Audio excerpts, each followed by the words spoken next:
In March 2012, the body of 23-year-old Amara Hayes was found in a luxury hotel room in downtown Los Angeles. An investigation uncovered the shocking double life of renowned megachurch pastor Malachi Grant.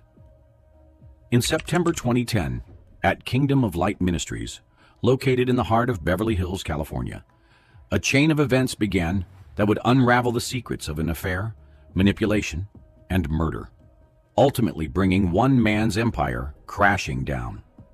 Amara Hayes was a woman on a mission. At 23, she was chasing her dreams with a determination that inspired everyone around her. Life had never been easy for her, but she refused to let that define her future. Raised in South Central Los Angeles, Amara grew up in a broken home. Her father, an ex-convict, was rarely around, and her mother battled addiction.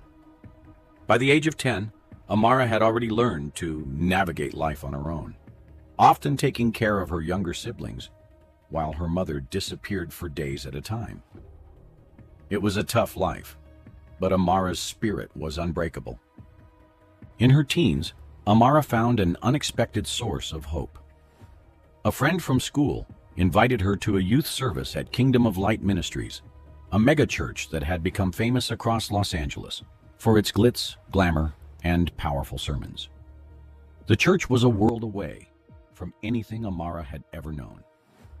The sanctuary sparkled with gold accents, chandeliers hung from the high ceilings, and the music from the choir could move anyone to tears. At the center of it all was Pastor Malachi Grant, a man whose presence commanded the room. His words were electric, filled with hope and promises of a brighter tomorrow. For the first time in her life, Amara felt seen. Malachi noticed her during that first service and made a point to greet her afterward.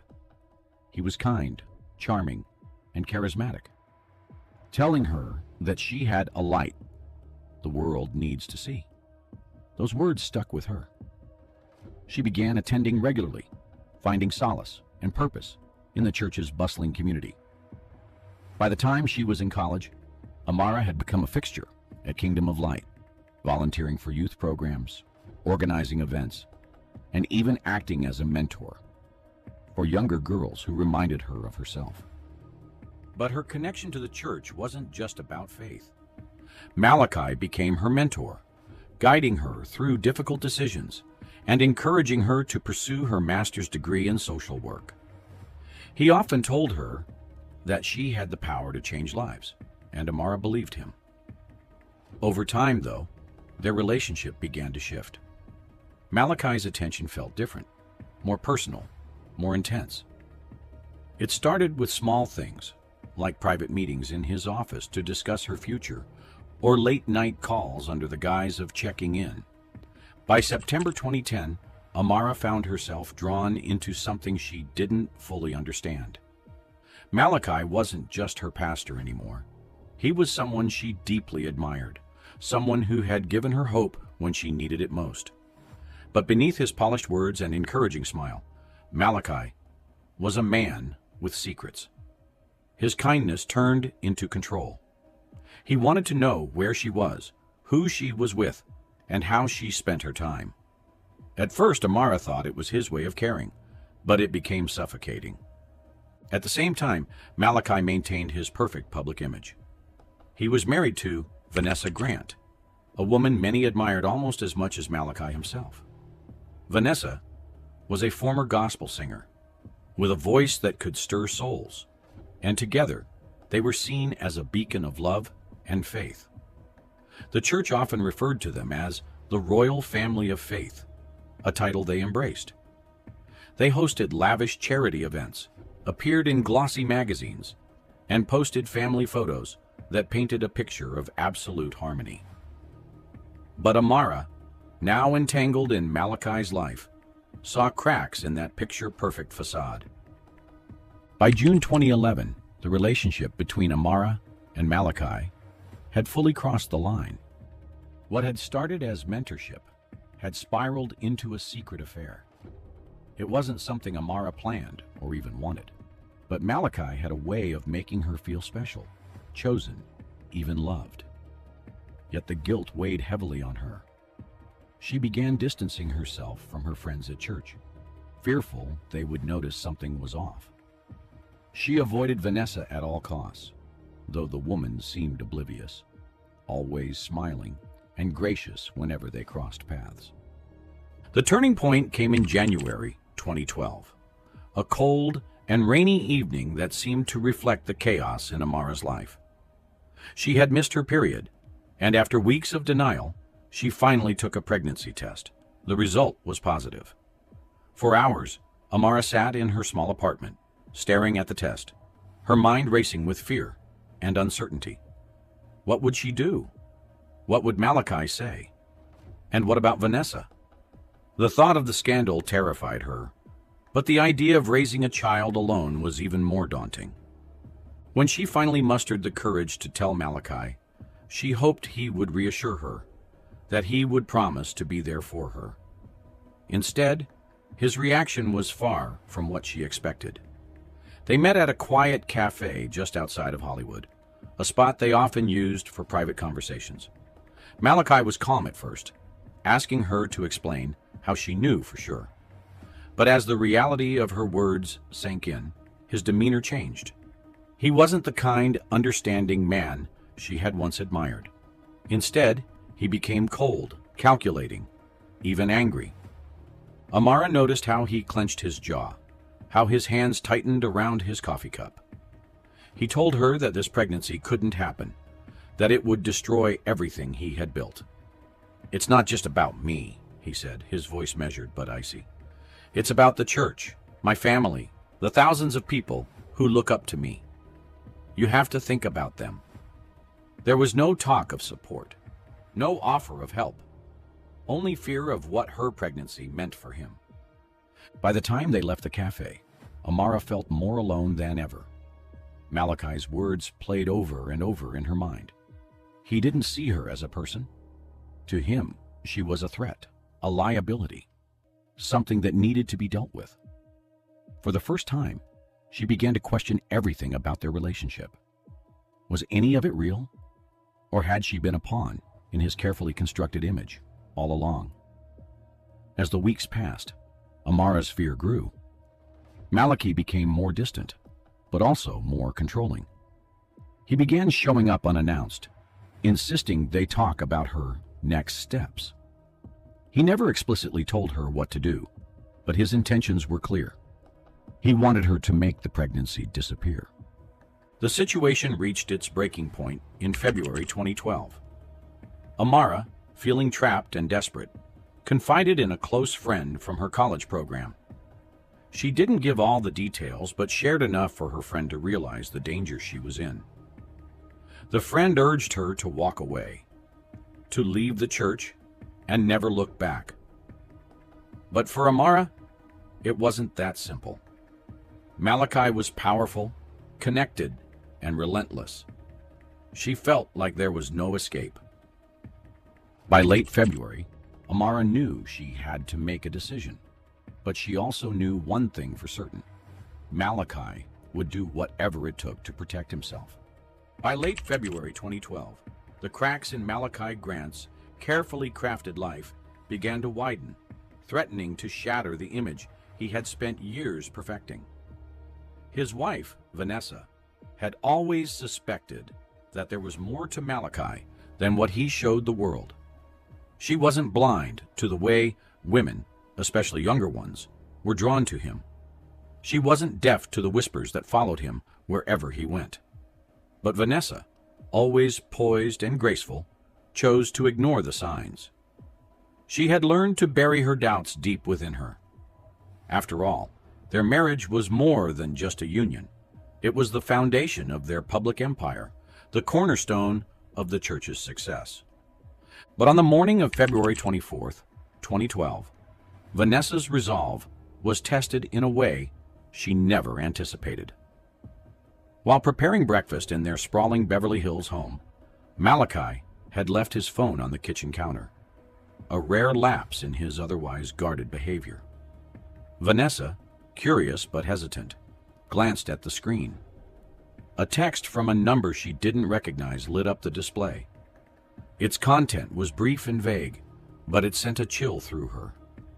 The message read, "I can't keep doing this. We need to talk. Amara." Vanessa's heart sank as realization dawned. She had heard the name Amara before. Malachi had mentioned her casually as a young church volunteer, a bright soul with a lot of potential. But now, Vanessa saw the name differently. Her instincts, honed over years of navigating her husband's duplicity, screamed that this was something more. In the days that followed, Vanessa couldn't shake the feeling that her life was unraveling. She began noticing other signs, how Malachi avoided her gaze when she brought up his late nights, how his tone grew sharp whenever she asked questions about the church. On February 26, 2012, while Malachi was at a leadership retreat, Vanessa searched his study. Hidden in a drawer beneath layers of sermons and receipts, she found a torn piece of paper with Amara's name scrawled on it alongside an address. It was enough to confirm her fears, though she wasn't ready to confront them yet. Meanwhile, Rachel Fuller, Malachi's personal assistant, was becoming increasingly entangled in his deceit. Rachel was fiercely loyal to Malachi, viewing him as a mentor and even a father figure. She had dedicated years of her life to serving the church and believed deeply in Malachi's vision. So when he approached her on February 28, 2012, visibly distressed and claiming that Amara was out to destroy the ministry, Rachel didn't hesitate to believe him. Malachi spun a story, painting Amara as an unstable young woman who had fabricated a scandal to tarnish his reputation. He insisted he needed Rachel's help to handle the situation discreetly for the sake of the church. Rachel was uneasy, but trusted Malachi implicitly. Over the next few days, she became his confidant and accomplice. On March 3, 2012, Malachi revealed that he had arranged a meeting with Amara at a luxury hotel in downtown Los Angeles.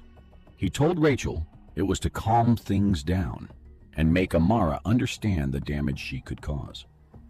Rachel, though hesitant, agreed to be on standby, ready to assist if things got out of hand. For Amara, those days leading up to the meeting were filled with dread. Malachi's behavior had grown erratic. He called her at all hours, demanding to know where she was and who she was with.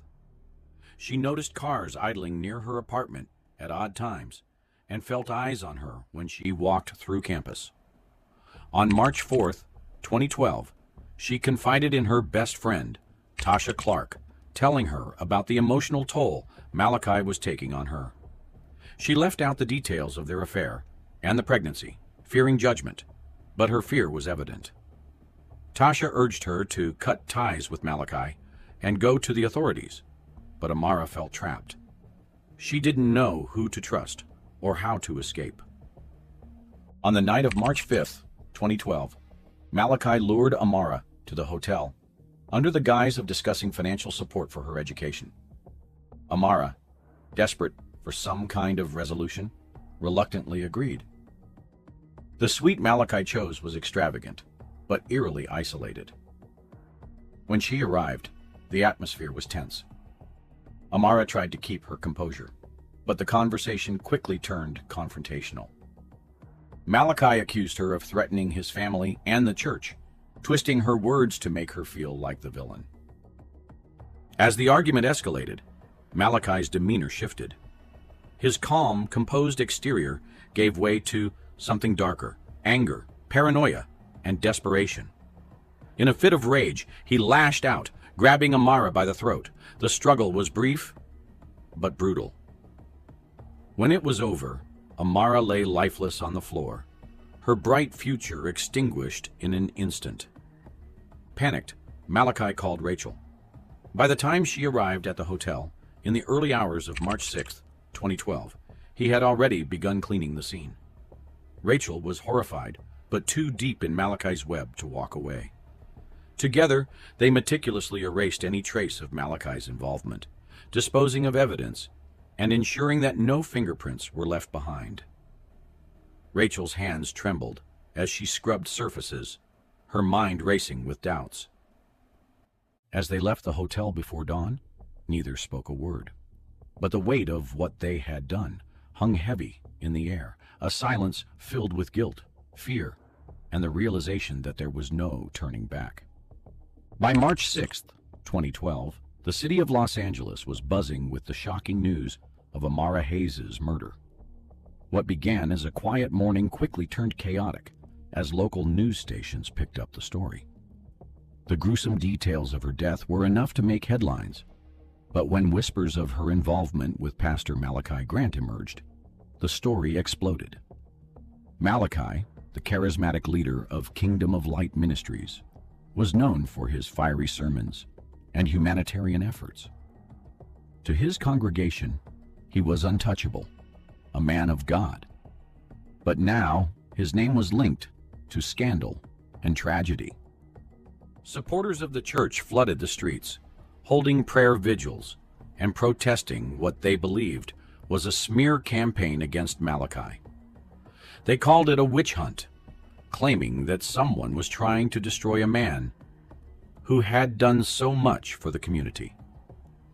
The church was overwhelmed by phone calls. Reporters camped outside its gates, and Sunday services turned into public declarations of Malachi's innocence. The pressure was mounting, and the investigators knew they had to move quickly. Detectives Elena Morales and Greg Johnson were tasked with uncovering the truth. By March 8, 2012, they had already uncovered a troubling connection between Amara and Malachi. Text messages retrieved from Amara's phone showed frequent communication between the two, and while the language was often cryptic, it hinted at a deep, personal relationship. A text sent just 2 days before her death read, "We can't keep hiding this. Something has to change." This message, combined with Malachi's public status, put him firmly in the spotlight. Malachi was brought in for questioning that same day. He arrived dressed impeccably, his demeanor calm and collected. He denied any inappropriate relationship with Amara, claiming she was merely a young woman he had mentored. He spoke about her potential, her involvement in the church, and how her death was a tragic loss. But Detective Morales noticed the way his hands fidgeted under the table, how his voice faltered when the questions became more specific. Something wasn't adding up. As the investigation deepened, another key player entered the picture, Vanessa Grant, Malachi's wife. For years, Vanessa had been the perfect partner, standing by Malachi's side through every triumph and challenge. But by March 12, 2012, Vanessa was beginning to question everything she thought she knew about her husband. The public pressure was immense, and reporters hounded her relentlessly. Vanessa had always been good at deflecting questions and maintaining a calm exterior, but inside she was unraveling. On March 15, 2012, Vanessa found herself in Malachi's home office, searching for documents related to an upcoming church fundraiser. It was then that she stumbled upon a folder buried deep in his desk drawer. Inside were printed emails between Malachi and Amara, dating back over a year. Some were affectionate, others were heated, but one in particular stood out. Sent. Just 3 days before Amara's death, it read, "This can't get out. Do you understand what's at stake?" Vanessa's hands shook as she read the words. She had suspected Malachi's infidelity for years, but had always chosen to look the other way. This, however, was different. This wasn't just an affair. It was a life destroyed, a secret that had spiraled out of control. Over the next 3 days, Vanessa wrestled with her conscience. On March 18, 2012, she made the decision to turn the emails over to the police. It was a devastating choice, one that meant betraying her husband and exposing herself to public scrutiny. But Vanessa knew it was the right thing to do. With the emails in their possession, the detectives began to piece together a clearer picture of Malachi's double life.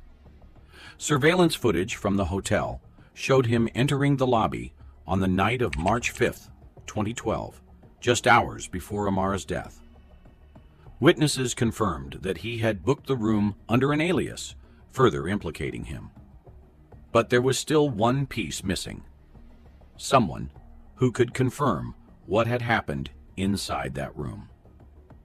That breakthrough came on March 20th, 2012, when detectives turned their attention to Rachel Fuller, Malachi's personal assistant. Rachel had been by Malachi's side for years, managing his schedule, coordinating church events, and protecting his secrets. But in the weeks following Amara's death, Rachel had become increasingly withdrawn. Detectives noticed inconsistencies in her statements and decided to press harder. Rachel was brought in for a second round of questioning on March 22, 2012. For hours, she maintained her innocence, claiming she knew nothing about Amara's death. But as the detectives presented evidence, texts, emails, and surveillance footage, Rachel began to crack. Her confident facade crumbled, and she finally confessed. She revealed that Malachi had called her in a panic on the night of the murder, begging for her help. She had arrived at the hotel to find Amara's lifeless body on the floor. Malachi had ordered her to clean the scene, erasing any evidence that could tie him to the crime. Rachel described every detail, from scrubbing surfaces to disposing of the room key. It was the final piece investigators needed. With Rachel's confession, the case against Malachi was airtight. On March 24, 2012, he was arrested at his Beverly Hills home. The once revered pastor was led away in handcuffs as cameras captured every moment. The public outcry shifted. Many of his supporters began to question their loyalty, while others clung to the belief that he was innocent. The trial, which began on May 10, 2012, was a spectacle unlike anything the city had seen. The courtroom was packed with journalists, church members, and curious spectators. The prosecution presented a damning case, detailing Malachi's relationship with Amara, his financial misconduct within the church, and the chilling events of the night she died. Emails, texts, and Rachel's testimony painted a picture of a man who had used his power and influence to manipulate those around him. The most emotional moment came when Vanessa took the stand. She spoke about her marriage, describing Malachi's charm and control, his ability to make people believe in him even when they shouldn't. Her testimony was calm and measured, but the pain in her voice was unmistakable. She admitted to turning a blind eye for years, a decision she now deeply regretted. The jury deliberated for only 4 hours. On May 24, 2012, Malachi was found guilty of first-degree murder. The sentence was swift: life in prison without parole. As the verdict was read, the courtroom fell silent, the weight of the moment pressing down on everyone present. For those who had followed Malachi's rise to power, his fall was both shocking and inevitable. Malachi's arrest and conviction left a trail of broken lives, but it also revealed the strength of those who chose to stand for the truth. Vanessa, Rachel, and even Amara's best friend Tasha found ways to move forward, determined to ensure that Amara's story would not be forgotten. On May 24, 2012, the courtroom was silent as the verdict was read. Malachi Grant, once a beacon of hope and faith for thousands, was found guilty of first-degree murder. He sat motionless, his usually confident posture replaced with the weight of defeat. The judge's sentence, life in prison without the possibility of parole, marked the end of a long and painful journey for everyone involved. The media frenzy surrounding the trial had left no corner of the city untouched, and as the verdict was broadcast, the reactions were mixed. Some of Malachi's most loyal followers clung to the belief that he had been wronged, while others quietly accepted the truth. The man they had revered was a fraud. Vanessa Grant stood outside the courthouse that day, the warm May sun doing little to ease the chill in her heart. The past months had been a whirlwind of revelations, betrayal, and pain, but also of transformation. Vanessa had once been the dutiful wife, the woman who stood by Malachi no matter what. Now she was something else. A survivor, a fighter, a woman determined to reclaim her identity. By July 2012, Vanessa had begun speaking out against the abuse and corruption she had witnessed during her years as Malachi's wife. She shared her story with organizations that worked to expose the darker sides of religious institutions, using her platform to empower other women who had been silenced. Her calm demeanor and powerful words resonated with many, and soon she became a sought-after speaker at events focused on healing and justice. Vanessa's transformation was remarkable. The woman who had once hidden behind the shadow of her husband now stood tall, her voice steady and clear. At the same time, Tasha Clark, Amara's best friend, was working to ensure that Amara's legacy would not be forgotten. By early 2013, Tasha had launched the Amara Hayes Memorial Scholarship, a program designed to help young women escape abusive environments and pursue their dreams. Fundraisers were held in Amara's name, attended by people who had been touched by her story. The scholarship offered financial aid, mentorship, and a sense of hope to those who needed it most. For Tasha, this was more than a project. It was a way to honor her best friend and make sure that her light continued to shine, even after her untimely death. By 2014, the once grand Kingdom of Light Ministries stood abandoned. The golden chandeliers that had once dazzled congregants were now covered in dust, the pews empty, and the walls cracked and peeling. It was a haunting sight, a stark reminder of the darkness that had existed beneath its glittering surface. Locals avoided the property, calling it cursed, and urban legends began to form about the spirits of those harmed by Malachi's lies. For those who had been closest to the scandal, the abandoned church symbolized both the pain and the lessons learned. It stood as a warning about unchecked power, about the dangers of putting too much faith in one man. Yet, in the shadow of that empty building, lives were being rebuilt. Vanessa, Tasha, and countless others carried Amara's story forward, determined to turn tragedy into change. Though the scars of what had happened would never fully fade, the strength and resilience of those left behind ensured that Amara's legacy would endure.